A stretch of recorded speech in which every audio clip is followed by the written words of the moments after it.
I'm Calvin Battles, again here from the Jackson District Library. We are here to talk about tax foreclosures. We have three guests today. I'm going to let them introduce themselves and who they're representing. Thank you. My name is Tami Farnum. I am with Community Action Agency.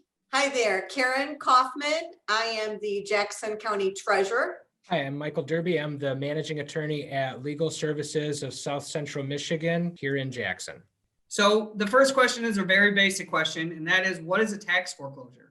A tax foreclosure in Jackson County is when a taxpayer has a bill and has delinquent taxes for property taxes. So if you're a homeowner and you get your property tax statements twice a year, in July and in December, and you have to pay those bills to the local unit of government, which could be your township, this city of Jackson, and we also have 7 villages. So if those property taxes are not paid to the local unit of government by their deadlines, it's usually February 14th and July, isn't it? I'm not sure from the local unit, but there's 2 dates that you've got to pay the taxes by. If not, those delinquent taxes, if not paid, get turned over to the county treasurer's office. That's where we come in for the collection aspect of those delinquent property taxes that remain unpaid. That was a very thorough answer. Does anybody else want to add anything to that? Sure. What happens for most folks in this tax foreclosure situation is it's a matter of Michigan law as to how these taxes have to be collected. And so this process is outlined in the statutes that were passed by the state legislature. And so there's a lot of required steps and a lot of things that have to happen. And it's a process that takes multiple years before someone might actually lose their home. A situation that arises, though, is that oftentimes, unfortunately, people let that situation play out over that time, and then it can become a crisis because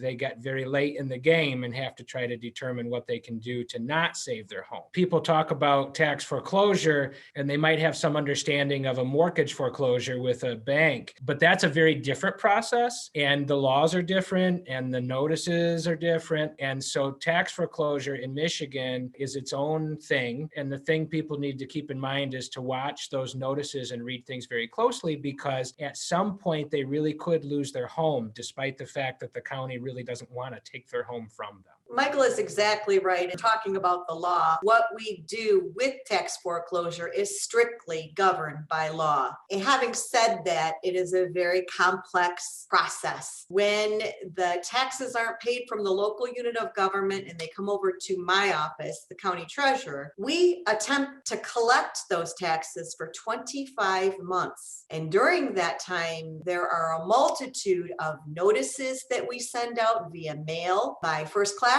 mail, by certified mail. We make actual personal visits to the property so that we can either tack a notice on a door or a structure. We also post a notice in vacant land, because we're doing everything possible to make sure that we let every person, whether they're a renter or an owner, be aware that there are taxes that are due and owing. We're attempting to collect the taxes that are due in order to prevent the foreclosure from happening. So as I mentioned, and Michael alluded to this as well, it's a very complex process, but we don't want that to scare people, because we are here to help. We have many different options, working with people, talking with people, educating people. We have visual representations like a flow chart form that will show the dates as the collection process moves forward, that will help people understand they need to do this before this happens, or the dates, the fees that are set by the state law. And sometimes that's easier to understand rather than the notices that get sent out, and it can be very intimidating. So we try very hard in collaboration with Community Action Agency and Legal Services to make sure people know being afraid of these notices is not the best course of action. We want to talk with you. We want to work with you. We want to help you understand. And every situation is unique.